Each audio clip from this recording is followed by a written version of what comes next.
Following up my last video on the Mechanicus Techpriests, Scaevola is one of the more notable characters, but there's still more cool designs deserving of minis. In particular, I think Lector Dogmatis Videx is pretty fitting to try and make next. Where Scaevola represents the Mechanicus' curiosity to the point of indulging in tech heresy with Necron devices, Videx lies on the opposite end. He's from Forge World Metallica, and very strictly adheres to the tenets of the cult Mechanicus, and wants the annihilation of Xenos and their tech. I think that comes through well in his design, having a lot more of the religious Mechanicus elements, with purity seals and candles. Like all the others, he got a redesign for Mechanicus 2, and it also makes use of a lot of existing miniature parts, making it not that tricky of a build on my end. Taking a look at the parts from the trailers, there's the flesh and augmetic arms in a classical scheming pose, the Omniscience staff and Magna Rail lance loadout, those armour panels for the stomach and hunchback, and he also seems to float. All of these are parts from the Tech Priest Manipulus model, which would make an easy starting point for a build, with the only downsides being the Manipulus might be a bit too rounded in the stomach area, and the hunchback isn't quite the right shape. Outside of the main body and weapons, a lot of the elements of the design are things I could add or make myself that I have done before. All the scripture can be made with green stuff, and the candles are a common enough detail you can buy packs of them. So instead of the kind of kitbash the Scaevola build was, this is more along the lines of redetailing an existing model. The only other important part I'd need is the mostly plain head with augmetic right eye. I looked around a few mechanically styled kits, like servitors. Most had mouth coverings or masks that wouldn't match, and while I found one close from the Grimalda servitors, the eye optic wasn't pronounced enough, and overall the piece was a bit too small for the Manipulus body. But with that scale in mind, it pointed me in the direction of the slightly larger marine heads. And with their abundance of models, it didn't take much scrolling through their catalogue until I found the Assault Intercessors kit, which had a bald head, with a large augmetic right eye, and even a fitting scowl. So once I had the bits for all those big parts of Videx's design, I made a start on the build. For the main Manipulus body, I either trimmed down or just didn't add a lot of the details I wouldn't need, like all the vials on the top of the body, the mechadendrites coming out the front, and its normal head. Another adjustment I made to the main Manipulus body is that I lent it a bit forward to try and de-emphasise the stomach a little, which I did by bending forward the stand that connects it to the base, and gluing in a sprue piece to help keep it in that position. That also meant the back of the robes went too far up, but I just cut them off as I'd be adding a layer on top of that whole section later anyway. With the trim down section for the head, I attached the intercessor head, just with some of the bottom and back of it cut flat, which I'd integrate a bit better later. One detail of Videx's design I liked from a Mechanicus 2 trailer is this book held on a mechanical arm, looking like he's preaching some holy cult Mechanicus texts. Given the stomach area is a bit lacking because I'm not using a lot of the normal Manipulus parts there, I made a book arm myself, using some Cataphren manipulator arms, a trimmed down Grey Knight chapter icon, and some Manipulus clamps. One of the more consistent details on Videx are all the candles, and for those I already had a pack of resin candles from Green Stuff World, and in order to glue them upright on the partially slanted Manipulus back, I just cut the bottom of them at matching angles. Those were details I was able to add with bits or other parts, but the next few details needed to flow, bend, or otherwise conform to the existing shapes of the model a lot, and for that, green stuff works very well. First up for some wax at the base of the candles, some pooling around the bottom of the candles, and some melted wax treads.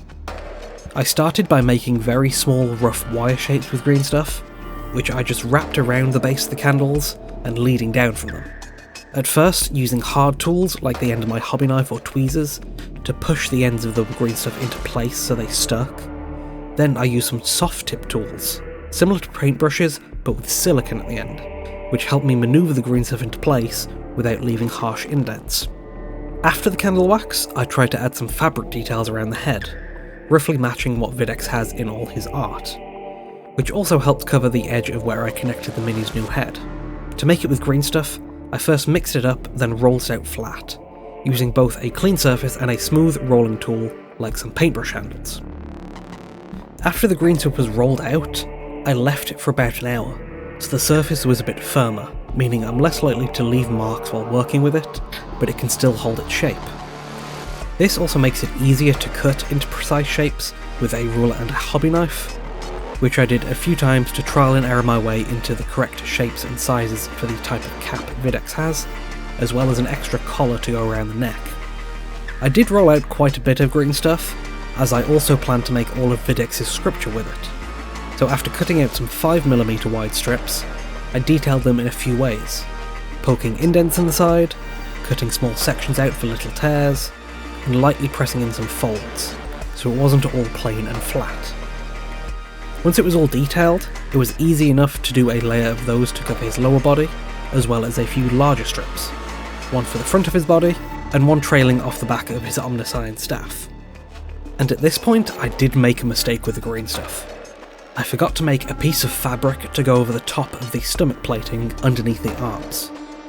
I think I was just too focused on doing the scrolls with their details, and I didn't realise my mistake until I was already partway through painting and it was too late to fix.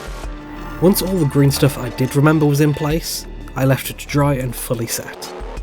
Then after that, I got around to adding the last few details. There was the head crest thing, which I just cut down an Lector Priest's collar for, as it was a piece of the right size with a curve, and I attached it by gluing it into a gap I cut between the hood and hunchback arm.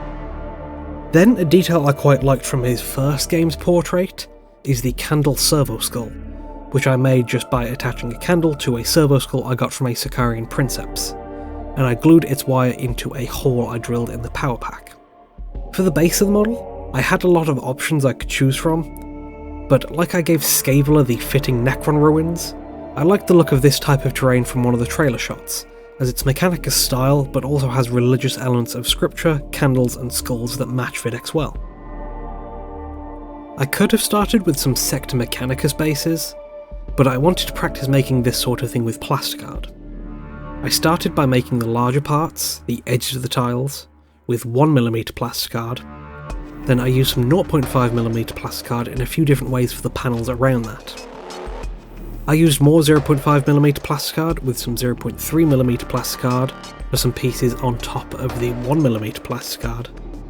Then I added a few details in the form of drilled holes, 2mm aluminium wire, some green stuff scrolls and a candle I had left over from making Videx, along with a skull from the Citadel Skulls kit. To paint Videx's proper Forge World Metallica colours, I need to prime it a little differently, as the mostly white scheme would be pretty tedious to do over the black prime I normally start from. I did need a coat of Chaos Black to uniformly cover the red plastic and green stuff, but after that I zenithal prime the Mini, which is spraying the paint in a way where the upper facing parts are brighter, and often a good guide for showing where you need to highlight later. I did this by spraying Colourforge's standard grey on the sides, followed by spraying their matte white from only above the model. From there I went through regularly painting all the other colours of the scheme, helped a lot by copying most of the colour choices from a Duncan Rhodes video on the same Forge World. I started with corn red for all the armour and some bits of fabric, like his cap and the trim of the robes. I used Tooth & Coates' Surcoat silver for most of the metal, then Balthazar gold for details on top of that, as well as the trim on the armour. To slightly differentiate a few of the brighter paints, I used a few different off-white colours, like Grey Seer for all the robes, a 50-50 mix of Grey Seer and Rakarth flesh for all the scripture and candles. Then I used Celestra Grey for the skin of the face and arm, to match the slight bluish tint that he appears to have in some of the new game's art. I also used Celestra Grey for the parts I want to later add a blue glow effect for, like the Augmetic eye and parts of the gun. Then there were just a few other small parts to get some base paints on, like using Jakera Orange for the candle flames, Dryad Bark for the book, and Grey Seer and Abaddon Black for the black and white halves of the Mechanicus symbols on the staff and power pack. With the base paints done, I moved on to the contrasts, using Aethematic Blue for the blue glow of the eye and energy weapon, Eandon Yellow to go over the candle flame and the servo skull's eye, then also using Black Templar to darken the metallic base of some wires and the staff's grip section. To shade the Mini, I used Agrax Earthshade over the red armour, gold metallic details, and the scrolls and candles, then using Nuln Oil over the robes, skin and silver metallic areas. just thinning the shades a bit more when going over the off-white colours. To paint the base, I tried to stick to the same colours from the design inspiration, so I used a 50-50 mix of Warplock Bronze and Balthazar Gold for the larger border sections, Mechanicus Standard Grey for the panels, Iron Warriors for the wires, and Rakarth Flesh for the scrolls, skull and candle, all of which was also shaded with both Agrax and Nuln Oil. Once that was all dry, I could focus on finishing his scrolls, as I kept it all in sub-assemblies so far to make sure I could reach the lower body to do all the scripture. After some broad highlights with more of the 50-50 Greyseer Rakarth Flesh mix, I used a fine-tipped pen for the text. Since the parchment on this mini is quite large, you can do a bit more than just lines for writing, to keep it from getting too samey. You can see they've done it on the in-game model, and I just tried to replicate that. Starting with drawing borderlines on the sides, then adding shorter central-line squiggles for text paragraphs, which are separated with some shapes for very simplified AdMech and Imperial symbols. After that, all that was left was to highlight it, which as usual I kept pretty simple. I used a mix of Corn Red and Mephiston Red to go over the more raised parts of the red armour. I lightly dry brushed the tops of the candles with Avalan Sunset, and to edge highlight, I used Wraithbone on the scrolls and candles, Hashrat Copper for the metallic details and trim, then just the original paints of Greyseer and Tooth & Coats' Surcoat Silver for the robes and metals respectively.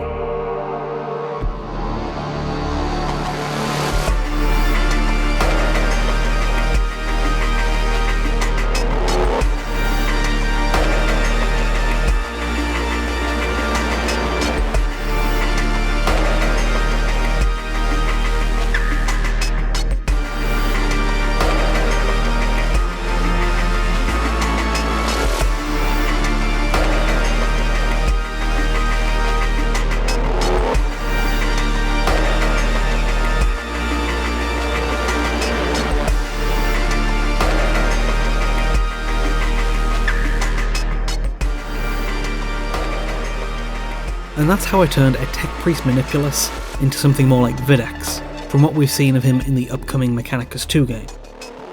Aside from the obvious part I missed, I'd say I did a good job, and it includes a few useful detailing methods that are good to practice and can be used on a variety of models. I think the mini works very well alongside my previous Scaevola kitbash, working as custom Tech Priests that still line up with loadouts for existing minis, so they can be easily included in AdMech armies for games. There are still more of the Mechanicus Techpriests lineup I want to make, particularly Quartermaster Row, but it has been a while since I made something for my Black Templars, so I do want to be getting back to them soon. If you want to keep up with what I'm making between videos, including progress on larger projects and a bunch of smaller builds that are too minor to get these full explanations, I post regular build progress on places like Instagram, Twitter and Blue Sky, all linked in the description. I also have a Patreon, if you feel like supporting me directly, where I post weekly updates, discuss plans for future builds and ideas, and also building tips that I leave available for anyone to access and read. I'd like to thank those currently supporting me on Patreon, who are Kyra, Morse Going Free, Gamrus, The Lich's Laboratory, Philip Mitchell, Mechlord of the Bad Dragon Clan, Always Able, Quirky Perceptions, Darren, PP, Fazea, Yaroslav Altunin, and B-Dog.